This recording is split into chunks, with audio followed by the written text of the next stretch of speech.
Hi hello everyone, good morning সকলকে। আমি চলে আসলাম ডেলি ব্লগ নিয়ে তোমাদের মাঝে। তোমরা সবাই কি করছো, কেমন আছো, আমার ভিডিওগুলো দেখছো কি না আমি জানি না, বাট কমেন্ট করো।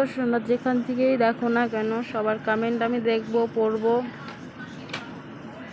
আমার জাস্ট এই প্রত্যেক দিনের একটাই ভিডিও, তোমরা তো দেখতেই থাকো, প্রত্যেকটা দিন দেখো, আমাকে ভালোবাসাও দিচ্ছ, আমি খুবই খুশি। হয়তো ঘর ঠর গুছিয়ে টুছিয়ে তোমাদের এই ঘর গুছানোর ভিডিওটাও আমি দিয়ে দিয়েছি, কারণ পুরো দিনের ভিডিওটা তো আমার করা পসিবল হয় না, কারণ এখানে ওখানে যেতে হয়, তার মধ্যেও বাড়িতে থাকলে প্রচুর নেটওয়ার্কের প্রবলেম। ওর জন্য আমাকে রাতেই ছাড়তে হয় ভিডিওটা, বড় ব্লগটা ছাড়তে হয় রাতেই। ওর জন্য পসিবল হয় না পুরো ভিডিও করা। তার মধ্যে আমার ফোনের স্টোরেজ ফুল হয়ে গেছে, সেখানে বড় বড় ভিডিওগুলো কানেক্টও হয় না, একাই বন্ধ হয়ে যায়, একাই চালু হয়ে যায়। তাই কষ্ট করে করে করি তোমাদের মাঝে শেয়ার করার জন্য। তোমরা সব কিছু দেখো, আমাদের ছোট্ট পরিবারের ভালোবাসা দিও। আমি যেটুকু ভিডিও করি সেটুকুই তোমাদের সাথে শেয়ার করি, যেটুকু পারি সেটুকুই করি, তার বেশি তো করতে পারি না, পসিবল হয় না।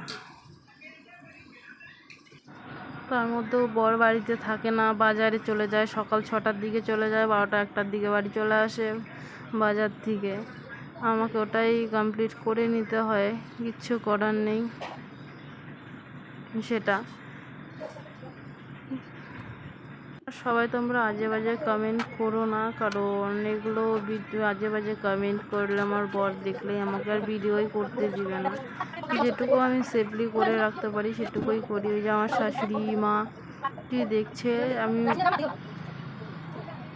দেখছি বৌমা দেখো ওইদিকে সাপ এসেছে, একটু দেখো। দেখলাম ওই শাশুড়ি মা বলতেছে আমার পায়ে ঠায় আমি এরকম করে আসছি, ভিডিওতে দেখা যাচ্ছে, কেমন লাগলো জিনিসটা, ভালো লাগছে না। তাই বললাম কোনো ব্যাপার না, কারণ ন্যাচারাল ব্যাপার, লাইটি ঠাইটি তো ওরকমই করেই পড়ে, সেরকম যে খুব